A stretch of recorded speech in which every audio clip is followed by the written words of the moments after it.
Hey everyone, welcome back. This episode we're going to get into doing a few more spot repairs on the wagon. A little while ago we got in and got the tailgate all sorted out and the clear and everything tidied up on that.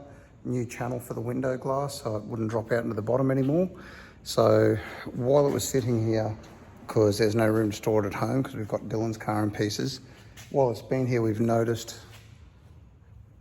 driver's side lower sill has got a few little bubbles breaking out in there, and just some random little spots like this part here. There's a couple little blisters in there. I'm assuming water's got down in there through that. Plus on the top, those rear side windows, as of now, I still think you can't buy seals for them.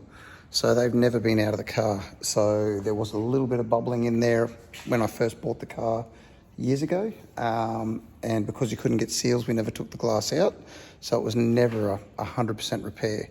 So it could even be leaking a little bit from up there down into that lower quarter and to that sill area there. The dog leg on this side is pretty good, so that's all solid.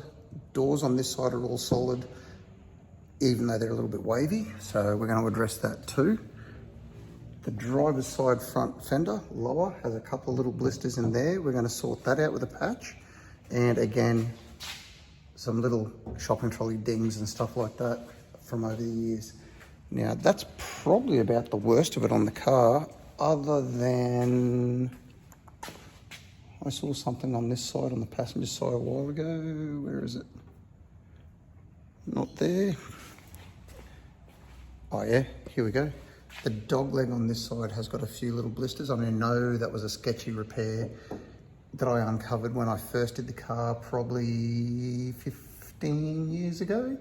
And there's a little blister under there, which again, I'm thinking is moisture getting in from where someone's self-tapped that side trim on and leaking water down in there and getting into that.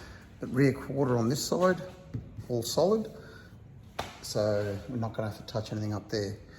Main reason about doing this one is to get all the rust out of the car again, so it's got nothing in there. And the fact that when you stop and look at the tailgate, that is the original colour that I wanted to paint the car. Not the original colour, that's the colour I wanted to paint the car. It's a really nice colour off an XE Series Ford Falcon called Autumn Gold Metallic. But when you look at it compared to the rest of the car, the first colour they mixed up is a really pale washed out version of it. So the main idea is to get in and get the whole car looking the same and with a nicer colour on it. So it's not going to be a full respray as such. It's more going to be a case of patching the rust up, cleaning it all down and giving it a scuff up, and it's going to be like a closed door respray because the colour is close but not quite there. So once we've done that, it should be all pretty good.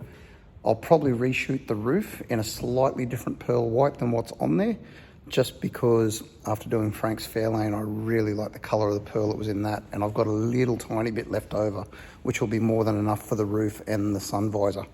So I'm gonna get the camera set up and get this rear bumper off, and we'll hook into getting that rust cleaned up at the moment. Now I didn't bring any,